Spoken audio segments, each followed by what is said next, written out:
Today we're talking about why the INFJ gets caught up in toxic fantasies. See, having toxic fantasies is something that actually happens a lot to intuitive feelers, like all four types. But for the INFJ, it's very particular. The INFJ gets stuck on some kind of scenario that might work out in the future for a very, very long time. I'm talking about years, maybe even a decade.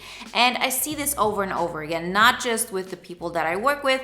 I see it in all kinds of interactions. I see it in the comments. And to be honest with you, I've experienced this most of my life before I started really the transformation that made my life get to this point that, now I know why things were happening and how we're so actually prone to this, that it's important to understand why it's happening, what we can do to change it, and how we can learn from this. So this is what we're going to talk about today, because I know this applies to probably 99% of all INFJs out there. Before we get started, I want to remind you, if you haven't done this so far, to download the poster on the 5 pillars to an INFJ epic life. And if you want to take it a step further and you say, now is my time, I really want to change something, then grab a copy of the INFJ Epic Life audio guide. It's live now. I'm really excited about it. And all the information you find in the links in the description, I'm sure you'll love it. So a typical fantasy an INFJ gets caught up in is a possible romantic relationship. But it also happens when it comes to, these could be friends for life, or this could be my career opportunity. Like all of those ideas that we put into our minds. And in general, why should that be something toxic? It's amazing to think, okay, there's a person I could be happy with. There's a person who could make me feel alive. Those are friends who finally understand what I'm about and who I am. Like all of these things are just human needs and they're yearnings and they're totally normal. So when we're in that situation, it doesn't feel like we're doing something wrong. But we sort of know that something is not really correct. How do we know this? Well, most of the time we're not telling anybody about it. We have those fantasies in our mind and they become so real to us that we tend to do things that are out of the norm. We obsess over people, we obsess over situations, and the reality just doesn't match up. But in our mind, it becomes such a truth that we cannot let go of it. So how do we change that? Like, how do we get to a place where these fantasies are not happening, but we're still experiencing life at the same level? Because the reason why we're so obsessed with these fantasies that are toxic and unhealthy and that actually lead us to detach from reality altogether. So I remember the situation vividly when I was in the deepest form of toxic fantasy and obsession, that I would just listen to my music. I didn't want to do anything else. I remember when my roommate came back home, like that was 10 years ago probably, I didn't even want to talk to her. It was like, I can't really face reality. Like, because in my mind, the songs that I was listening to, the stories that I was telling me through the lyrics, that was the world I wanted to live in. And the problem is that at some point, reality catches up. At some point, you recognize whatever I made up in my mind just doesn't fit, right? This is this cognitive dissonance that we hear so often about, of you recognizing the story that you've been telling in your mind, it just doesn't fit, and it causes you to have the typical reality break. And we experience this with many things. For example, if you keep telling yourself, you're going to be a really good worker and you're going to do everything right, because at some point, people are going to recognize it, and you see that this is not happening. At some point, you have to face the fact that actually nobody cared about you to begin with. Similar thing with, let's say, those obsessions. You think, that's a person who actually loves me or has really strong feelings for me, or, who would fit my life really well and whose life I could actually improve. And then you see the reality, no, this person actually acts in such a way that I was wrong all along. And in many ways, this is a big ego hit. And we all have to remember this. An ego hit is really something that will keep us from doing things that are good for us. This is not just an INFJ thing. This is a common human thing. This is just how our brain is, set up. And our ego is there to protect us in many ways. And when you get to a place where you just cannot deny the truth anymore, it all falls apart. But this falling apart can take years. And I'm talking about decades, like long time. And so when we're in it, we very often keep it to ourselves, because if you would tell somebody about this who isn't an INFJ, who hasn't experienced these things, they would look at you like you're completely out of your mind. And we know this. But still, we tell ourselves, they just don't understand what's going on.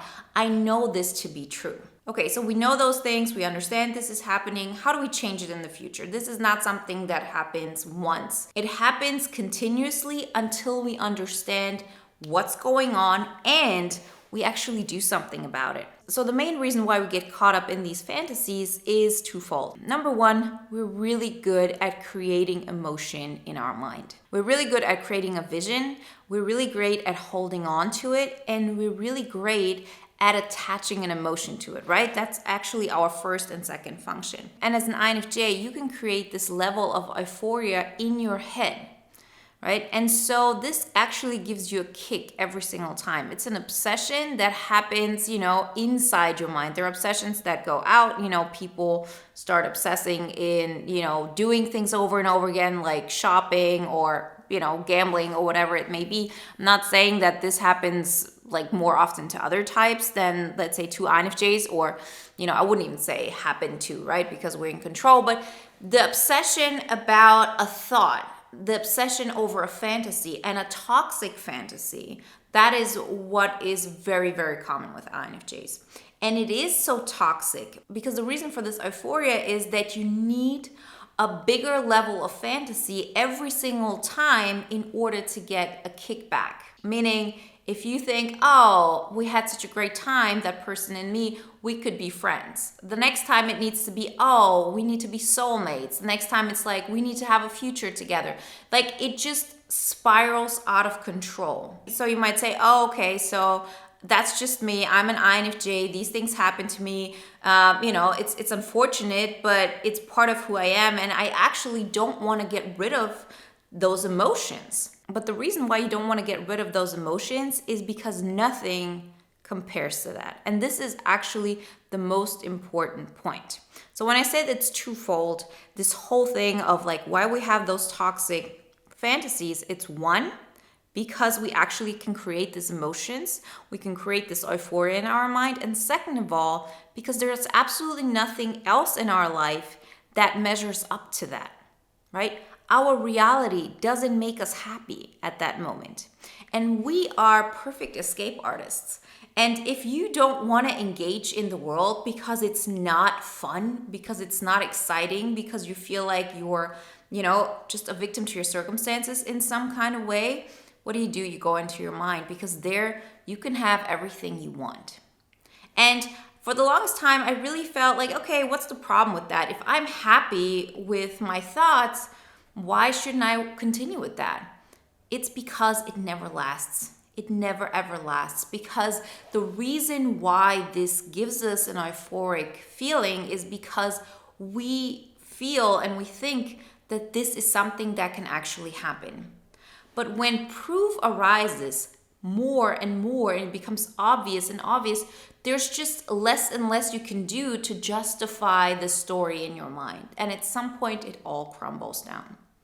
So once you understand this, what do you do about it? You have to understand that looking at your reality is the only way out.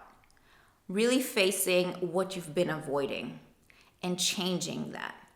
And this is a hard process, it's a painful process, but it's a process that is so worth it. So there's this example I always like to give of if somebody tells you, don't think of the pink elephant, what do? You think of the pink elephant. What we have to do is to say, think of the yellow rabbit. That's what we have to do. You cannot stop yourself from that obsession. And particularly as INFJs who have continuously built this habit loop of our mind of, every single time I don't want to face reality, I go back into my world, I have this fantasy, and it leads me to these thoughts and it leads me to these feelings. This becomes a pattern. This becomes so automated that you don't feel like there's a way out. So even when you get to a place where, I need to let this go, it just doesn't work like this. So you see and hear like this advice of like, block that whole thing out, move forward, forget that, leave that in your rear view mirror. Well, great advice. Didn't work for me, and it doesn't work for most INFJs because it's just so engraved in us.